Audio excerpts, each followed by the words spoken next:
إن الحمد لله الأكرم الذي خلق الإنسان وكرمه وعلمه من البيان ما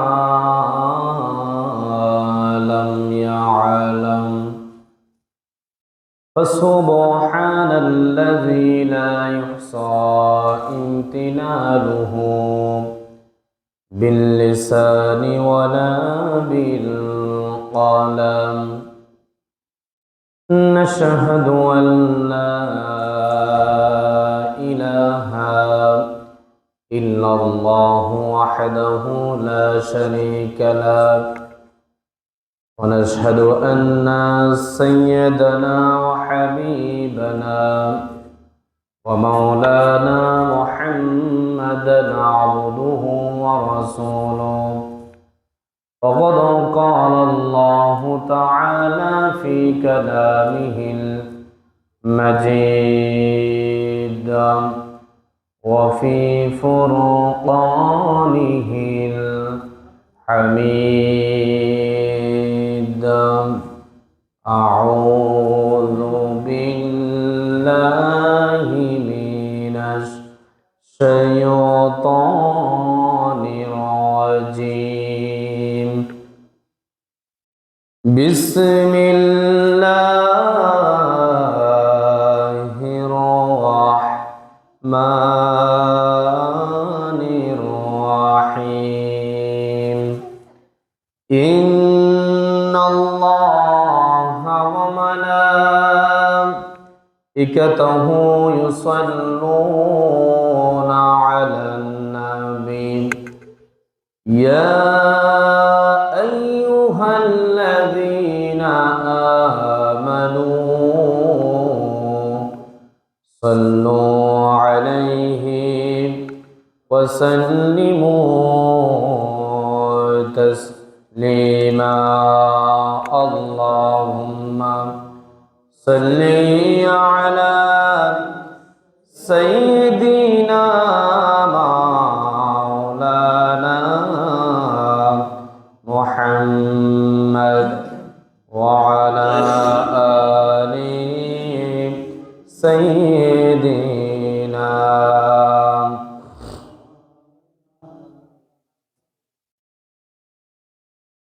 প্রাণকুলে নবীর প্রতি মহব্বত নিয়ে সবাই জোরে সোরে পড়ি আল্লাহুম্মা সাল্লি আলা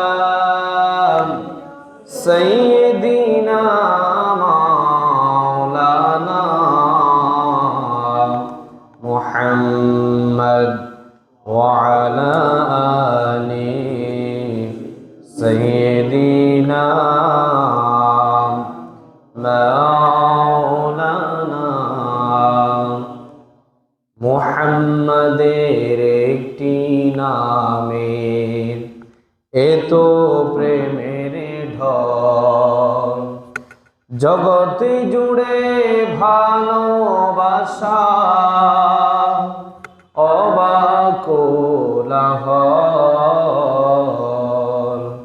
মুহাম্মাদের একটি নামের এত প্রেমের ঢল আল্লাহুম্মা সাল্লি আলা মাওলানা মুহাম্মদ ওয়া আলা আলি সাইয়্যিদিনা بلغ العلا بكماله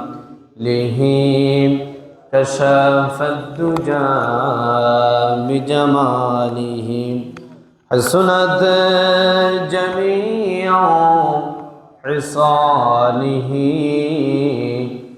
صلوا عليه وآله मुझे कुछ मिले या न मिले मुहम्मद मिले या अलो शै जिससे अल्लाह الحميل بلغ العلا بكماله كشف الدجى بجماله حسنت جميع خصاله صلوا عليه وآله আলহামদুলিল্লাহ। ঐতিহ্যবাহী চর পরবর্তী মুন্সিবাড়ির দরজা জামা মসজিদে উপস্থিত অত্র মসজিদের দায়িত্বশীল বৃন্দ, আগত মুসল্লিয়ান কেরাম, সপ্তাহের শ্রেষ্ঠ দিন পবিত্র জুমার দিনে আল্লাহ পাক সুবহানাহু ওয়া তাআলা আমাদেরকে শাবান মাসের প্রথম জুমা আল্লাহ পাক আমাদেরকে আল্লাহর ঘর মসজিদে সবার আগে আগে আসার আলোচনায় শামিল হওয়ার তৌফিক দান করেছেন। সেই জন্য সে মুনিবের দরবারে একবার অবনত চিত্তে হৃদয়ের আবেগ অনুভূতিকে উজাড় করে দিয়ে সিংহের মতো গর্জন করে একবার পড়ি আলহামদুলিল্লাহ। লক্ষ কোটি দরুদ ও সালাম পেশ করছি ওই মানবতার মুক্তির দিশারি সৈয়দুল মুরসালিন খাতামান নবিয়্যিন জনাব মুহাম্মদুর রাসূলুল্লাহ সাল্লাল্লাহু আলাইহি ওয়াসাল্লামের উপর যাকে আজ থেকে ১৫০০ বছর আগে নবী কিংবা রসুল হিসাবে প্রেরণ করেছেন, যার পরে কোনো প্রকার নবী কিংবা রসুল আসে নাই, এখনো নাই, কিয়ামত পর্যন্ত আসবে না। সম্মানিত উপস্থিতি মুসল্লিয়ান কেরাম, যেহেতু রমজান মাস সমাগত, আমাদের আরেকটা গুরুত্বপূর্ণ দিন সামনে সমাগত, যে দিনটার নাম আমরা বলে থাকি শবে বরাত। শবে কি? বরাত। এটি অনুষ্ঠিত হবে আগামী জুমাবার দিবাগত রাত্রে, ঠিক কিনা? 14 তারিখ দিবাগত রাত্রে শাবান মাসের যার নাম দেওয়া হয়েছে মধ্য রজনী। কি রজনী? মধ্য রজনী মানে হচ্ছে একটা মাস 30 দিনে আমরা বলি এক মাস। 30 দিনে কয় মাস? এক মাস।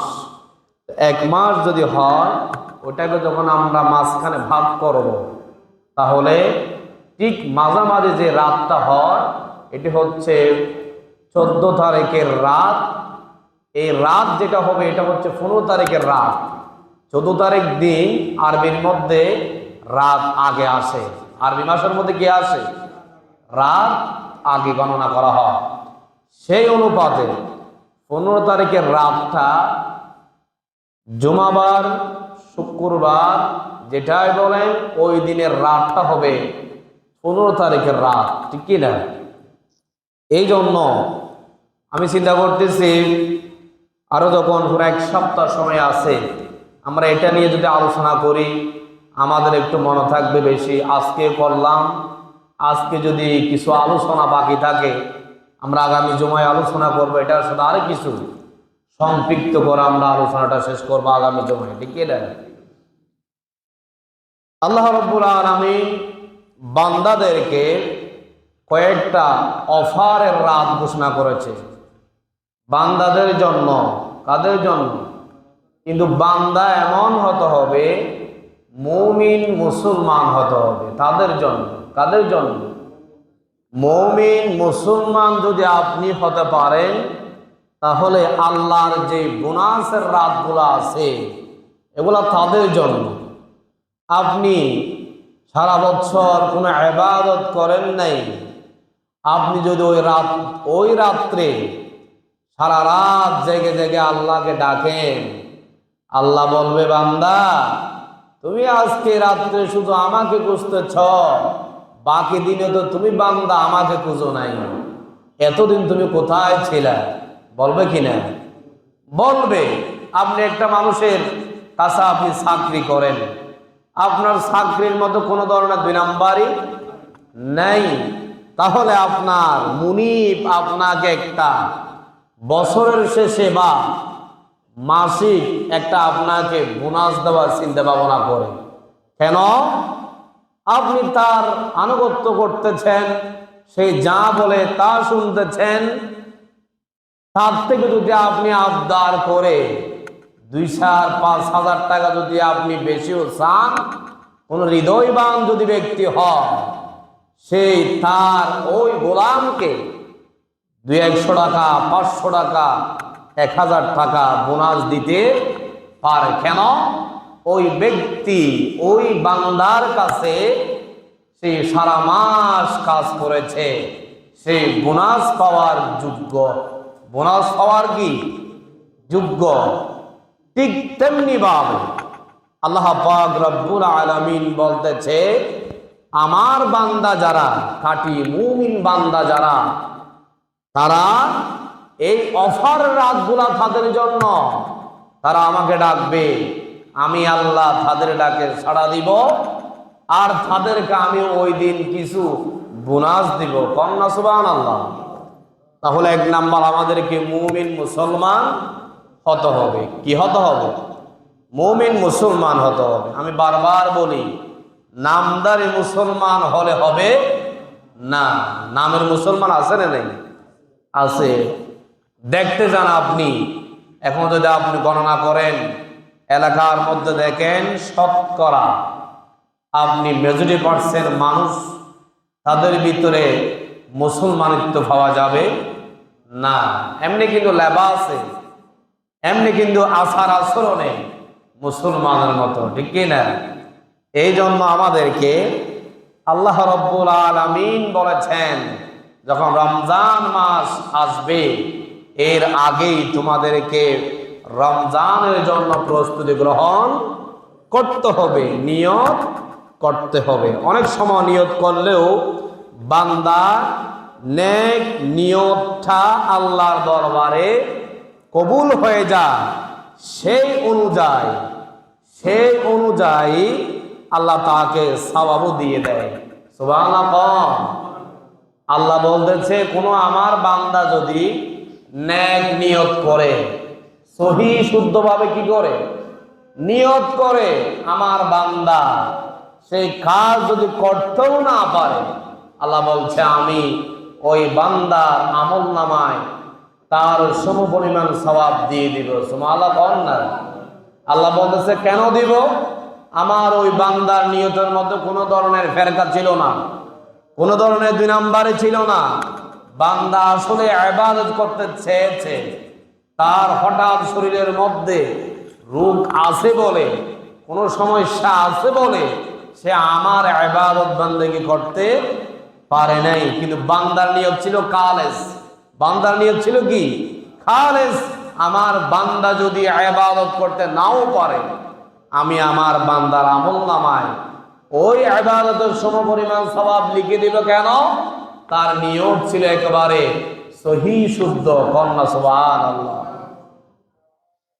কাজ করার আগেই এটা উম্মতের একটা বৈশিষ্ট্য, সওয়াব পাওয়া এটা উম্মতের একটা কি বৈশিষ্ট্য। মেরাজের রাত্রে আল্লাহ তাআলা তার নবী মুহাম্মদ সাল্লাল্লাহু আলাইহি ওয়াসাল্লামকে এই হাদিয়া দিয়েছিলেন। কোন হাদিয়া? আল্লাহ রাসূলকে বলতেছে, ইয়া রাসূলুল্লাহ, আপনি শুধু চিন্তা করেন আপনার উম্মতদের জন্য। কাদের জন্য? উম্মতদের জন্য। আপনার উম্মতরা যদি খালেস নিয়ত করে, আমার উপরে বিশ্বাস রেখে, তাহলে আমি আল্লাহ আপনার ওই উম্মত গুলাকে আমি ওই সওয়াব থেকে আমি মাহরুম করব না। সুবহানাল্লাহ। না, নবী করিম সাল্লাল্লাহু আলাইহি ওয়াসাল্লাম সবসময় চিন্তা করতেন উম্মতদেরকে নিয়ে। কাদেরকে নিয়ে? সেই মুসলমান, সেই আল্লাহ নবীর উম্মত সেজে আমরা কি তার আদর্শ লালন করি? অনেক মানুষ আছে রাসূলের জীবনী জানে না, আছে না নাই? রাসূল ইসলামের জীবনে একেবারে একটা কিতাব আছে, শামাইলে তিরমিজি। শামাইলে তিরমিজি একটা কিতাব আছে, বাংলা বের হয়েছে। আপনারা যারা বাংলা পড়তে পারেন এটা সংগ্রহ করতে পারেন। রসুলের একবারে সম্পূর্ণ ডিটেলস ওই কিতাবের মধ্যে আছে। একেবারে রসুল কেমনে চুল কাটতেন, কেমনে লুক কাটতেন, কেমনে নামাজ পড়তেন, তার সম্পূর্ণ পুরা জীবনী ওই কিতাবের মধ্যে পাওয়া যায়। তাহলে আমরা যারা পারি ওই কিতাবটা পড়ার জন্য চেষ্টা করব, তাহলে রসুলের আমরা আদর্শবান হতে পারবো। সুবহানাল্লাহ। আবার বলেছে আমার নবী মুহাম্মদ সাল্লাল্লাহু আলাইহি ওয়াসাল্লামকে বলেছে আমার আল্লাহ, ইয়া রাসূলুল্লাহ, আপনার উম্মতরা যখন কোনো পাপ করতে চান, কোনো পাপ কাজ করার জন্য নিয়ত করে, কি করে? পাপ কাজ করার জন্য নিয়ত করে আমি ফেরেশতাকে বলি, হে ফেরেশতা, ওই আমার বান্দার গুনার কাতার মধ্যে এখনো তুমি গুনাহটা লিখিও না। সুবহানাল্লাহ। কত দয়া করলে কথা বলতে পারে। আপনি পাপ কাজ করার জন্য নিয়ত করেছেন, দেখা যাচ্ছে আপনি নিয়ত করার পর ওই কাজের মধ্যে আপনি সংগঠিত হয়ে গিয়েছেন, ওই কাজ করেই ফেলেছেন। তখন আমার আল্লাহ বলেছে ফেরেশতাকে, হে ফেরেশতা, তুমি আমার ওই বান্দার গুনাহ এখনো লিখিও না। 7 ঘন্টা পর্যন্ত ফেরেশতাকে বলেছে তুমি অপেক্ষা করো। কি করো? অপেক্ষা করো। কেন? আমার বান্দা যদি 7 ঘন্টার ভিতরে যদি তাওবা করে যদি ফিরে আসে, তাহলে তার গুনাহ লেখার দরকার নাই। আবার বলেছে, তার বিপরীতে বলেছে, কোন বান্দা যদি সওয়াবের কাজ করার জন্য নিয়ত করে ওই সমপরিমাণ সওয়াব ফেরেশতাদেরকে বলে তুমি লিখে দাও। সুবহানাল্লাহ। আর যদি করে ফেলে তাহলে একটা সওয়াবকে 10 গুণ করে বাড়িয়ে দেয়। সুবহানাল্লাহ। এটা কার কথা? আল্লাহর কথা। রাসূলের কথা মানে কার কথা? আল্লাহর কথা। এই জন্য আমাদেরকে নেক নিয়ত করতে হবে, সহিহ নিয়ত করতে হবে। বুখারী শরীফের প্রথম হাদিস, ইন্নামাল আ'মালু বিন্নিয়াত। নিয়ত করা, আপনি যখন কোনো কাজ করার জন্য আগে নিয়ত করবেন, তাহলে ওই নিয়ত যখন আপনার সহিহ শুদ্ধ থাকবে, তাহলে আপনার কাজের মধ্যে আপনি সাকসেস হতে পারবেন। কি হতে পারবেন? সাকসেস হতে পারবেন। তাহলে নিয়তের কথা কেন বলতেছি? সামনে রমজান, আমাদের থেকে এখন থেকে কি করতে হবে? নিয়ত করতে হবে। আপনি যখন নিয়ত করবেন, ওগো আল্লাহ, সামনে যে রমজান মাস আসতেছে, এই রমজান মাসের 30টা রোজা আমি আপনার বান্দা যেন থাকতে পারি, আপনি আমার শরীরকে সুস্থ রাখেন, সবল রাখেন। এখন থেকে যদি দোয়া করেন, আল্লাহ রাব্বুল আলামিন তিনি আপনার রূপ ভালো করে দিতে পারেন না? দিতে পারেন না? অবশ্যই পারেন। তাহলে এই জন্য নেক নিয়ত করে এখন থেকে দোয়া করতে হবে।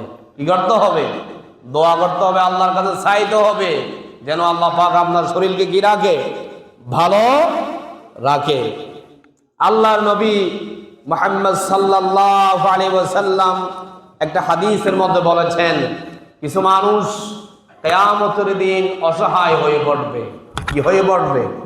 অসহায় হয়ে পড়বে। এখন আমরা আপনাদের থেকে যদি জিজ্ঞেস করি, যদি বলি আপনাদের মতো গরিব কারা, অসহায় কারা, আপনারা তাড়াতাড়ি বলে দেবেন যার কাছে টাকা নাই, যার কাছে পয়সা নাই, যার কাছে ঘর নাই, যার ভাত নাই, সে অসহায়। ঠিক কি না? আমরা স্বাভাবিক এটা বুঝি, কিন্তু আল্লাহর নবী বলছে, সাহাবায়ে কেরামকে বলছে, সাহাবীরা কারা আল্লাহর বান্দাদের মধ্যে অসহায়, কারা গরিব? তখন সাহাবায়ে কেরাম একই কথা বলেছে। সাহাবায়ে কেরাম বলছে, হে উম্মতেরা, আমার নবী উম্মতদেরকে বলেছে, তোমরা কারা অসহায় আল্লাহর বান্দাদের মধ্যে? তখন তারা বলেছে, টাকা নাই, দিরহাম নাই, পয়সা নাই, ঘর নাই, বাড়ি নাই, তারা হচ্ছে কি? গরিব। তখন আমার নবী বলেছে, তোমরা লা সত্য উত্তর দিতে পারো নাই। এটা যাদের ঘর নাই, বাড়ি নাই, তারা কোনোদিন অসহায় হতে পারে না। আসল অসহায় হচ্ছে কিয়ামতের দিন লক্ষ লক্ষ কোটি কোটি আল্লাহ বান্দারা উপস্থিত হবে। কি হবে? উপস্থিত হবে। বান্দা এক পাশে থাকবে তার ভালো আমল নামা, ভালো কি আমল নামা, নামাজ, রোজা, হজ, যাকাত, অন্যান্য যে ইবাদত সেগুলার সওয়াব তার এক পাশে থাকবে, যে পাশের নাম হচ্ছে ডান পাশ। কি পাশ? ডান পাশে থাকবে ভালো আমল, আর বাম পাশে থাকবে কি? বদ আমল। কি আমল? বদ আমল। তখন আল্লাহর নবী বলছেন, হে সাহাবীরা, কারা হলো অসহায় গরিব? কিয়ামতের দিন লক্ষ লক্ষ আল্লাহর বান্দারা কিয়ামতের মাঠে উপস্থিত হবে। তাদেরকে ফুলসিরাতের উপরে তোলা হবে। কোথায়? ফুলসিরাতের উপরে তোলা হবে। সেখানে একটা স্ক্যানিং মেশিন আছে, যেই মেশিনের মধ্যে আপনাকে তোলা হবে। আপনার বদামল থাকলে, আপনি যদি যে সওয়াবের কাজ করেছেন পাশাপাশি বদামলও করেছেন, ওই মেশিনের মধ্যে যখন আপনাকে তোলা হবে, সাথে সাথে সেই দিন আপনার বদামলের কারণে আপনি সেখানে বাজি যাবেন। আউযুবিল্লাহ। কোথায় বাজি যাবেন? ওই ফুলসিরাতের স্ক্যানিং মেশিনে। আমরা যখন বিদেশে যাই আমাদেরকে চেক করা হয়। কি করা হয়? চেক করা হয়। জুতাগুলা খুলে দিয়ে দিতে হয়, গড়ি পর্যন্ত খুলে দিতে হয়। ইমিগ্রেশন যখন আপনাকে চেক করা হবে, যারা বিদেশ গিয়েছে অবশ্যই তারা সেই সম্পর্কে অবগত আছেন। ঠিক তেমনি ভাবে ওই দিনও আপনাকে ফুলসিরাতের উপরে স্ক্যানিং মেশিনে আপনাকে চেক করা হবে। যখন আপনি বাজি যাবেন, সাথে সাথে অনেক মানুষের যে আপনি হক নষ্ট করেছেন তারা সেখানে এসে উপস্থিত হয়ে যাবে। আল্লাহকে বলবো, ও আল্লাহ, এই আপনার বান্দা থেকে আমি অমুক জিনিসটা পাবো। সে আমার উপর অবিচার করেছে, সে আমার উপরে অত্যাচার করেছে, আমার হক নষ্ট করেছে। আপনি তাকে আজকে এই ফুলসিরাত পার হতে দিতে পারবেন না যতক্ষণ পর্যন্ত সে আমার হক আদায় করবে না। কন্যা আল্লাহু আকবার। তখন আল্লাহ রাব্বুল আলামিন ওই বান্দাকে বলবে, হে বান্দা, তুমি যে মানুষের হক নষ্ট করে এসেছ, তোমার এখানে আমি বদ আমলও দেখতেছি, ভালো আমলও দেখতেছি। তোমার ওই ভাইয়ের হক যে নষ্ট করেছ, সেই দিন আপনি ওই ভাইকে আপনি লাঠি চার্জ করেছেন অন্যায়ভাবে। সেই আল্লাহ রাব্বুল আলামিন ওই দিন লাঠি চার্জের পরিবর্তে আপনাকে লাঠি চার্জ দেওয়া হবে না, দেওয়া হবে আপনার আমল নামাগুলা কি করা হবে? পাল্টানো হবে। কি করা হবে? পাল্টানো হবে আমল নামাগুলা। আপনি অপরাধ করেছেন, আপনাকে শাস্তি দেওয়া হবে না। ওখান থেকে ভালো আমলগুলা যার হক নষ্ট করেছেন তাকে দিয়ে দেওয়া হবে, আর যার হক নষ্ট করেছেন তা বদ আমলগুলা আপনার কাছে এসে জমা হবে। নাউজুবিল্লাহ বলবেন না? তখন ওই বান্দার যখন সব ভালো আমলগুলা এভাবে যারা ফাওনাদার আছে, দেনাদার আছে, সবাইকে দিয়ে দেওয়া হবে, তখন দিতে দিতে তার একেবারে আমল শূন্য হয়ে যাবে। কি হয়ে যাবে? আমল শূন্য হয়ে যাবে। তার কাছে আর কোনো ধরনের আমল থাকবে না, সেইটা একেবারে বদ আমলে ভরা থাকবে। এরপরে বলবে ফেরেশতা, যখন দেখবে তার কাছে আর কোনো ধরনের আমল দেখা যাবে না, তাকে একটা লাথি মেরে ওই ফুলসিরাত থেকে আগুনের মধ্যে ফেলে দেওয়া হবে। নাউজুবিল্লাহ বলেন। তখন ওই মানুষটা একেবারে অসহায় হয়ে পড়বে। তাকে বাঁচানোর জন্য তার স্ত্রীও থাকবে না, তার ভাইও থাকবে না, তার আত্মীয় স্বজন কেউ যাবে না। সে যদি বোনের সম্পদ আত্মসাৎ করে, ভাইয়ের সম্পদ আত্মসাৎ করে, তারাও যাবে। সেই দিন বলবে, আমার ভাই আমাদের সাথে অন্যায় করেছে, এই ভাইয়ের থেকে আমরা হক পাবো, এগুলা দিয়ে দাও, এগুলা দিয়ে দাও। ওইগুলার বদৌলতে দেওয়া হবে কি? আমল। কি দেওয়া হবে? আমল। ওই দিন ওই ব্যক্তি এমন অসহায় হয়ে পড়বে, সেই শাস্তির সম্মুখীন হয়ে যাবে, আর জান্নাতে যেতে পারবে না। আল্লাহ বলছে, ওই ব্যক্তি হলো, আল্লাহ নবী বলছে ওই ব্যক্তি হলো সব চাইতে বেশি অসহায় কন্যা। সুবহানাল্লাহ। এটা বলছে কে? নবী করিম মুহাম্মদ সাল্লাল্লাহু আলাইহি ওয়াসাল্লাম বলছে ওই ব্যক্তি হচ্ছে সব চাইতে বেশি কি অসহায়। এমন সময় হবে যে নেক নিয়তের কথা বললাম, কোন ব্যক্তি আছে তার সব আমল দিতে দিতে বদ আমল ছাড়া আর কোনো আমল নাই। এখন সে যাবে কোথায়? জান্নাতে নাকি জাহান্নামে? যাবে জাহান্নামে।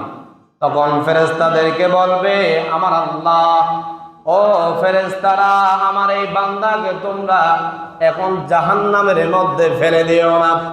কি দিও না? জাহান্নামের মধ্যে ফেলে দিও না। আমার এই বান্দার একটা আমল আছে। কি আছে? নেক আমল আছে, সেটার বদৌলতে সেই জান্নাতে যাবে। সুবহানাল্লাহ বল না। সেই আমলটা হলো নেক নিয়ত করা। কি করা? নেক নিয়ত করা।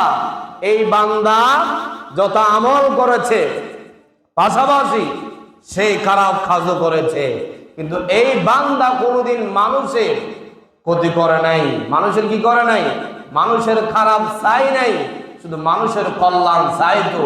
এই মানুষটা নেক কল্যাণ চাওয়ার কারণে এই বান্দাকে আমি আল্লাহ রাব্বুল আলামিন জান্নাতে দিয়ে দিলাম। কন্যা সুবহানাল্লাহ। আল্লাহ যদি জান্নাতে দিয়ে দেয় তাহলে সেখানে আটকানোর কারো কি ক্ষমতা আছে? কারো ক্ষমতা আছে? আল্লাহ যেই ওই দিন যে ফয়সালা করবে সেটাই সিদ্ধান্ত আর চূড়ান্ত। ওইটাকে খাটানোর জন্য, ওইটাকে আপিল করার জন্য দ্বিতীয় কোনো ব্যক্তি থাকবে না। এই জন্য রমজান মাস যখন সমাগত, আমাদেরকে কি করতে হবে? নেক নিয়ত করতে হবে সহিশুদ্ধভাবে। আপনি যদি কোনো অসুস্থতার কারণে ফরজ রোজা যদি রাখতেও পারেন নাই, ফিদিয়া দিতে হবে, সেটা ঠিক আছে, ফিদিয়া দিয়ে দিবেন। কিন্তু আল্লাহ পাক বলেছে তোমার নেক নিয়ত করার কারণে সম্পূর্ণ রোজার সওয়াব আমি আল্লাহ তোমার আমলনামায় দিয়ে দিব। সুবহানাল্লাহ। এই জন্য রমজান মাস আসার আগে আমাদেরকে এক নাম্বার কি করতে হবে? নেক নিয়ত করতে হবে সহি শুদ্ধভাবে। আবার এটা করলে হবে না আমার অসুস্থ, আমি রোজা সাইড রাখতে পারি, অসুস্থতার বাহানা দিয়ে রোজা না রাখলে এটা আল্লাহ জানে না। আল্লাহ বলছে আমি তোমার গোপন প্রকাশ্যে সব কিছুর খবর রাখি আমি আল্লাহ, তুমি আমার থেকে কোনোদিন এটা গোপন করতে পারবা না। আল্লাহ অন্তরের খবর জানে। আপনি এখন কি পরিকল্পনা করতেছেন, আপনি এখান থেকে যাওয়ার পরে কি করবেন, এখানে কি জপতেছেন মনে মনে, কার মনে কি আছে, আমরা কি একজন আরেকজন জানি? জানি না। কিন্তু এগুলো জানে কে? আল্লাহ। এই মেশিন বানিয়েছে কে? আল্লাহ। তো সেই মেশিনের মিস্ত্রি হচ্ছে আল্লাহ, তিনি জানবে না? একজন মিস্ত্রি যখন সামনে যখন মেশিন স্টার্ট করা হয়, আওয়াজ যখন এদিক ওদিক হয়, মিস্ত্রি ধরতে পারে এটার ভিতরে সেইটা ছিঁড়ে গিয়েছে, এই জন্য মনে হয় ইঞ্জিনের আওয়াজ ফাটি যাচ্ছে, ঠিক কি না? একমাত্র মিস্ত্রি জানবে। আর মানুষ বানানোর মিস্ত্রি হচ্ছে কে? আল্লাহ। আল্লাহই তোমার জানবে। কন্যা সুবহানাল্লাহ। এই জন্য আমাদেরকে এক নাম্বার হচ্ছে রমজান আসার আগে আমাদেরকে নেক নিয়ত করতে হবে। তো একটা কথা বলেছিলাম এর আগেই, আমাদের জন্য আল্লাহ পাক কিছু অফার ঘোষণা করেছে। সেই অফারের মধ্যে একটা এই মাসের মধ্যে নিসফে মিন শাবান, যেটার নাম হচ্ছে শাবান মাসের মধ্য রজনী, এটা আমাদের জন্য অফার। আমাদের জন্য কি অফার? তাদের জন্য, আমাদের বলতে কারা? মুমিন মুসলমান। মুমিন মুসলমান। আল্লাহ এই ব্যাপারে সূরা দুখানের মধ্যে একটা আয়াত নাজিল করেছেন। সেখানে কি বলেছেন একটু দেখি। আল্লাহ রাব্বুল আলামিন সূরা দুখানের শুরুতে বলেছেন হামিম ওয়াল কিতাবিল মুবিন। আল্লাহু আকবার। হামিম এটা হচ্ছে হরফে মুকাত্তা। এটার অর্থ আল্লাহ ছাড়া আর কেউ জানে। আল্লাহু আলামু বিমুরাদি। এটা বলেছেন আল্লাহ বলেছে এই বিচ্ছিন্ন যে হরফগুলো আছে কোরআনে কারীমের মধ্যে, এটার অর্থ আমি কাউকে জানার ক্ষমতা দেই নাই। এরপরে বলছেন ওয়াল কিতাবিল মুবিন, সুস্পষ্ট কিতাবের শপথ। আল্লাহ শপথ করে বলেছে সুস্পষ্ট কিতাবের শপথ। ইন্না আনজালনাহু ফি লাইলাতিন মুবারাকা, বলছে আমি নিশ্চয় কোরআনুল কারীম নাজিল করেছি একটা বরকতময় রাত্রিতে। কোন রাত্রিতে? বরকতময় রাত্রিতে। ইন্না কুন্না মুনজিরিন, আমি নিশ্চয় আমি সতর্ককারী। নিশ্চয় আমি কি? সতর্ককারী। কে? আল্লাহ। তাহলে এবার আসেন, তাই বলে কি কোরআনুল কারীম নাজিল করেছেন বরকতময় রাত্রে, তাই বলে কি সব বরাত রাত্রিকে কোরআন নাজিল করেছেন? না, আমরা সেটা ধারণা করতে পারি না। কেন? বরকতময় রাত বলতে বুঝিয়েছেন সব কদর রাতকে। কন্যা সুবহানাল্লাহ। এটা অন্যান্য আরো কোরআনে কারীম অন্য আয়াতে আল্লাহ পাক দলিল দিয়েছেন এই কোরআনুল কারীম আমি নাজিল করেছি কদর রাত্রিতে। কন্যা সুবহানাল্লাহ। এই জন্য এখান থেকে শুধু বোঝা যায় কোরআনটা নাজিল করেছেন আল্লাহ পাক কদর রাত্রে। কোন রাত্রে? কদর রাত্রে, মানে বরকতময় রাত্রে। হযরত কাতাদা রাদিয়াল্লাহু তাআলা আনহু একজন সাহাবী, তার হাদিসের মধ্যে তিনি বলছেন কোরআনুল কারীম আল্লাহ পাক যা কিতাব নাজিল করেছেন 104 খানা, বড় কিতাব 4 খানা, 100টা হচ্ছে সহিফা, যেটার নাম হচ্ছে ছোট কিতাব। এগুলা নাজিল করেছেন, সবগুলা কিতাব নাজিল করেছেন রমজান মাসে। কন্যা সুবহানাল্লাহ। এটা হযরত কাতাদার বর্ণনা। তিনি বলছেন আল্লাহ রাব্বুল আলামিন মোট 104 খানা কিতাব নাজিল করেছেন, একটা কিতাবও রমজান মাসের বাহিরে নাজিল করে নাই। সব কিতাব নাজিল করেছেন কোন দিন? রমজান মাসে, এক একটা এক এক তারিখে। সেটার বর্ণনা রমজান মাসে দিব ইনশাআল্লাহ। শবে বরাত, এটার কথা বলে শবে মানে হচ্ছে রাত। শবে মানে কি? রাত। আর বরাত মানে হচ্ছে ভাগ্য। অনেকে বলে মুক্তির রজনী। কি রজনী? মুক্তির রজনী। এখন আমাদের সমাজে, আমাদের দেশে অনেকেই শবে বরাত নিয়ে ভাড়াবাড়ি করে। কি করে? ভাড়াবাড়ি করে কি না? কেউ বলে যে শবে বরাত বলতে কিছুই নাই, আর কেউ বলে শবে বরাত আছে, তুমি যদি নাই বলো তোমার সাথে এখন আমার সাথে লড়াই হবে, ঝগড়া হবে। এটা নিয়ে অনেক ফিতনা ছড়াছড়ি করে। আছে রে নাই? আছে রে নাই? আছে। ইসলাম বলেছে তুমি, ইসলাম হচ্ছে একটা মধ্যম পন্থার ধর্ম। এটাকে তুমি ভাড়াবাড়ি ছাড়াছাড়ি কোনোটা করিও না। মানুষ তো এমনি ইবাদত থেকে গাফেল থাকে, তো মানুষ একদিন ইবাদত করবে, তুমি সেখানে বাধা দিবে কেন? দেখি না, মানুষকে আরো উৎসাহ দাও মসজিদে আসার জন্য, আল্লাহর ইবাদত করার জন্য। শুধু মসজিদে আসতে হবে এটাও কোনো বাধ্যতামূলক নয়। আপনি চাইলে ঘরেও ইবাদত করতে পারবেন, কোনো সমস্যা নেই। এই জন্য আমরা বাড়াবাড়ি করব না, আবার ছাড়াছাড়িও করব না। আমরা মধ্যম পন্থা অবলম্বন করব। আর ওই রাত্রে আমরা রাত জেগে ইবাদত করবো। সুবহানাল্লাহ। এটা আমার কথা নয়, রাসূলুল্লাহ সাল্লাল্লাহু আলাইহি ওয়াসাল্লাম একটা হাদিসের মধ্যে স্পষ্ট বলে দিয়েছেন, ইযা কানাত লাইলাতুন নিসফি মিন শাবান, যখন শাবান মাস আপনাদের সামনে আসে, শাবান মাসের মধ্য রজনী যখন তারিখ আপনাদের সামনে সমাগত হয়, ফাকুমু লাইলাহা, তোমরা ওই রাতে রাত্রি জাগরণ করো। কি করো? রাত্রি জাগরণ করো, তোমরা জাগরণ থাকো। এরপরে বলছে তোমরা রাত জেগে কি করবা? আল্লাহর ইবাদত করো, নামাজ পড়ো, তোমরা কোরআন তেলাওয়াত করো। সুবহানাল্লাহ। এটা কার কথা? রাসূলুল্লাহ সাল্লাল্লাহু আলাইহি ওয়াসাল্লাম বলছে, ওয়াসাউমু ইয়াওমুহা, ওই রাত্রের পরের দিন তোমরা কি করবা? একটা রোজা রাখার জন্য চেষ্টা করবা, একটা রোজা রাখার জন্য চেষ্টা করবা।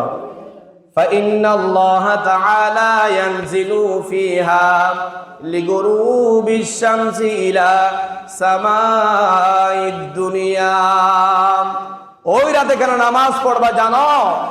ওই দিন যখন সূর্য ডুবে যায় সাথে সাথে আল্লাহ রাব্বুল আলামিন আরশ আজিম থেকে প্রথম আসমানে চলে আসে। কন্যা সুবহানাল্লাহ। প্রথম আসমানে চলে আসে। কষ্ট করতে পারেন হুজুর, মনে হয় বছরের মধ্যে আল্লাহ রাব্বুল আলামিন প্রথম আসমানে কি আর আসে না? অবশ্যই আসে। আল্লাহ রাব্বুল আলামিন প্রতিদিন প্রতি রাতে আল্লাহ রাব্বুল আলামিন প্রথম আসমানে আসে, বান্দাদেরকে ডাক দেয়। অন্যান্য দিন আল্লাহ রাব্বুল আলামিন আসে গভীর রাত্রে। কোন সময়ে? গভীর রাত্রে।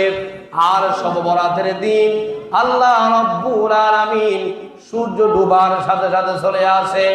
আসার পর বান্দাদেরকে ডাক দেয়। তাদেরকে ডাকে? বান্দাদেরকে ডাক দেয়।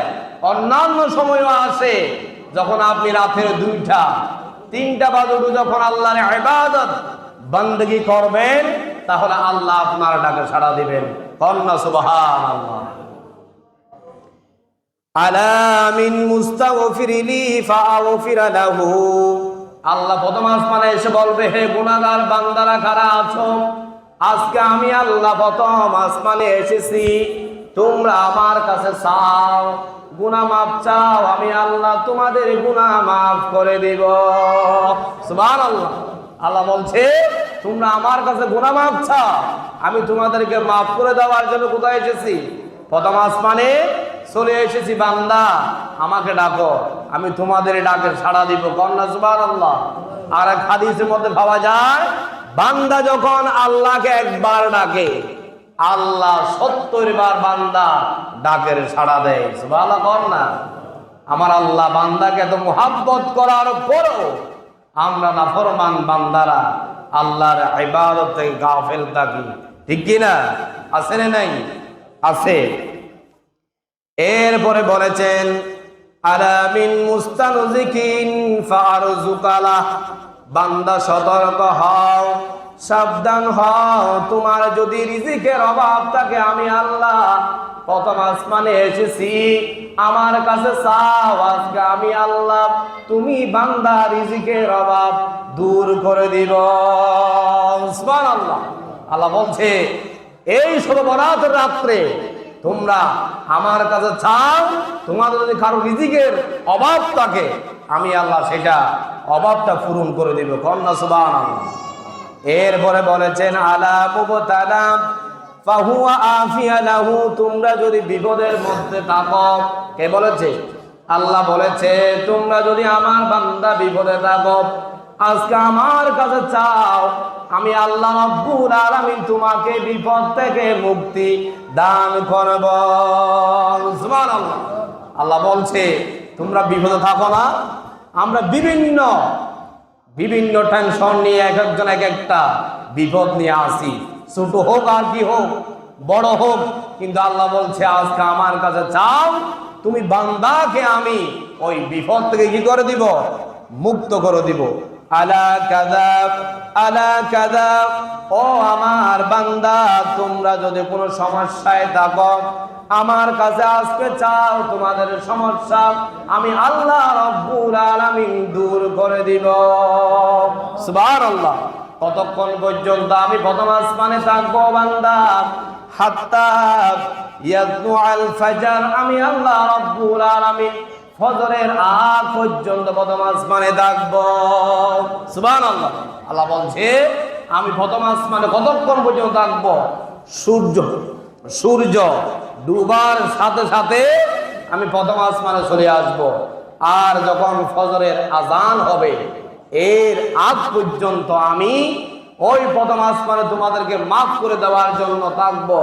তোমরা যদি আমার কাছে চাও, 2 চোখের পানি যদি ফেলতে পারো, আমি আল্লাহকে রাজি খুশি করতে পারো, যেগুলা আমি আল্লাহ রাব্বুল আলামিন বলেছি সবগুলা তুমি বান্দার সমস্যা বিপদ আপদ সবগুলা আমি আল্লাহ তোমার থেকে কি করে দিব? দূর করে দিব। কন্যা সুবহানাল্লাহ। তো রাসূলের কথা মানে কার কথা? আল্লাহর কথা।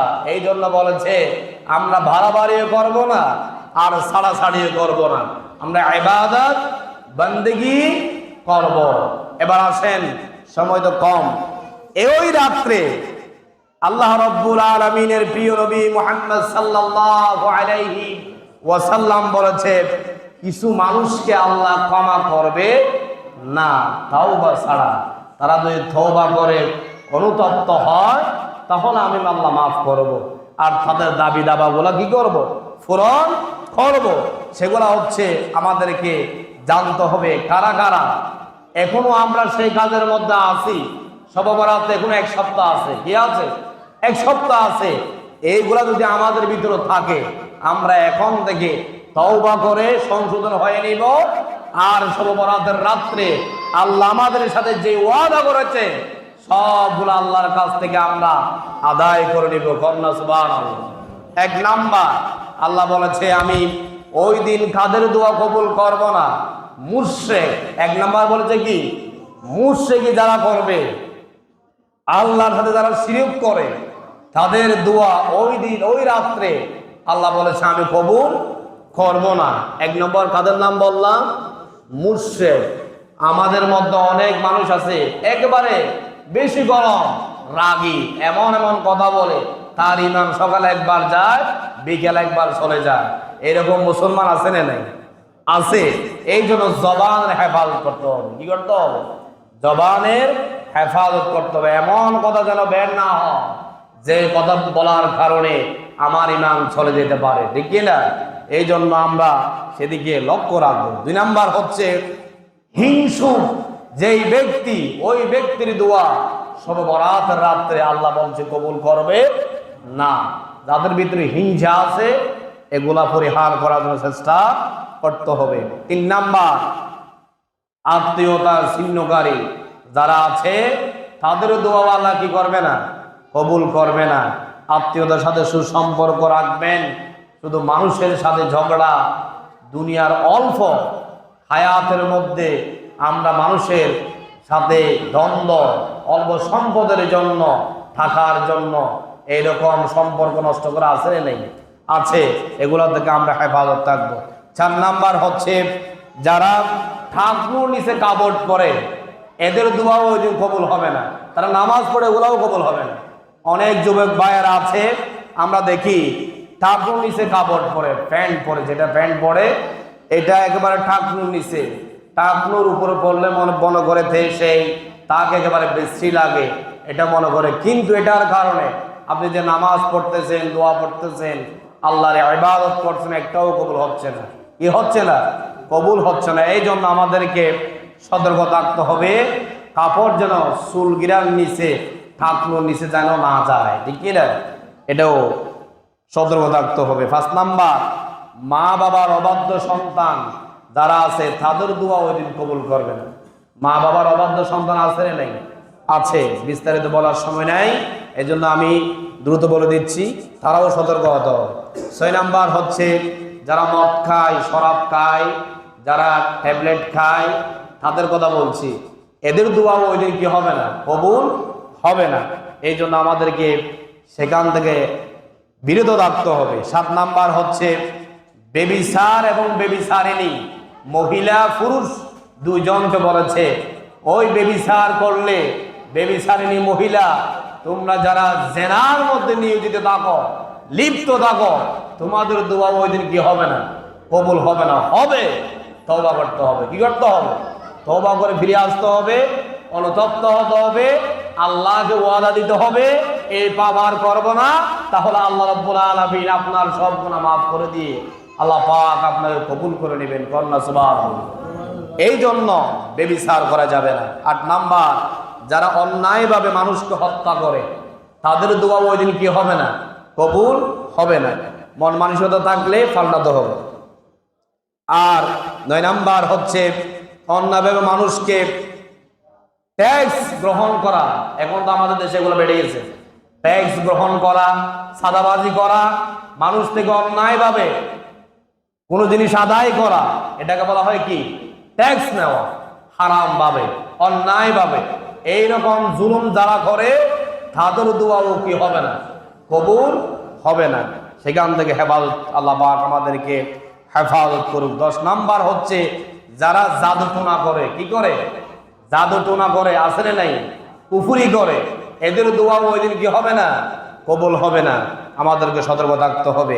11 নাম্বার গণক, আসলে নাই, রাশি দেখে, আপনার রাশি দেখবে আল্লাহ, আপনার ভিতর কি আছে, আপনার তকদির কি আছে, এগুলা জানে কে, আল্লাহ। আমরা মানুষ থেকে এগুলা নেই, এগুলো সব বাটপাড়ি, আসলে নাই। আমাদের দেশে কতগুলা মহিলা আছে, পুরুষ আছে, 20 টাকা দিলে আপনাকে এমন এমন কথা বলবে, আপনার ভিতরে ভয় ঢুকিয়ে দেয়, আসলে নাই, আছে। এগুলো হারাম। এই জন্য এরাও ওই দিন কি আল্লাহর কাছে দোয়া করলেও আল্লাহ তাদের দোয়া কবুল করবে না। 12 নাম্বার যারা গান বাজনা বাদ্যযন্ত্র নিয়ে সারাক্ষণ থাকে, এগুলো আসলে নাই। এখন ইয়ং জেনারেশন যারা আছে তারা তো এগুলোর মধ্যে বেশি, ঠিক কি না? গান বাজনা হেডফোন দিয়ে সারা রাত ঘুমায় না, একবারে গান দিয়ে ফজর পর্যন্ত হয়ে যায়, তার ঘুম আসে না, শুধু গানই শুনে, আসলে নাই, নামাজ নাই, দোয়া নাই। এই জন্য বলেছে তাদের দোয়া ওই দিন কি হবে না, কবুল হবে না। 13 নাম্বার যারা গীবত করে, পরনিন্দা করে, এমন ব্যক্তি, তাদের দোয়া আল্লাহ পাক ওই শব বরাতের রাত্রে কবুল করবে না। 14 নাম্বার হচ্ছে যারা ছবি অঙ্কন করে, কি করে, ছবি অঙ্কন করে বাসার মধ্যে ঝুলিয়ে দেয়, আসলে নাই, এদের দোয়া আল্লাহ পাক রব্বুল আলামিন কবুল করবে না। আমরা ছবি অঙ্কন করে বাসার মধ্যে ছবি ঝুলাইয়া রাখবো না, এটা রাসূল ইসলামের নিষেধ। কার নিষেধ? রাসূল ইসলাম নিষেধ করেছেন। এই জন্য আমাদেরকে সেখান থেকেও কি থাকতে হবে, বিরত থাকতে হবে। যে 14টা আমি বলেছি, এই হাসালত, এই আলামত আমাদের মধ্যে বেশ আর কম, আসলে নাই, আছে। এই জন্য আমাদেরকে আল্লাহ পাক এই কাজ থেকে বিরত রেখে তওবা করে ফিরে আসতে হবে। আর ওই দিন বেশি বেশি কান্না করব, যাতে আল্লাহ পাক আমাদের জীবনকে সুন্দর করে বাকি জিন্দেগি যেন গুনাহমুক্ত কাটাতে পারি আল্লাহর কাছে, সেই দোয়া করব। আল্লাহ পাক যে আলোচনা করেছি সংক্ষেপে, এগুলো আমল করা তৌফিক দান করুন, সবাই বলি আমিন। ওয়া তৌফিক ইল্লা বিল্লাহ। আসসালামু আলাইকুম ওয়া রাহমাতুল্লাহি ওয়া বারাকাতুহু।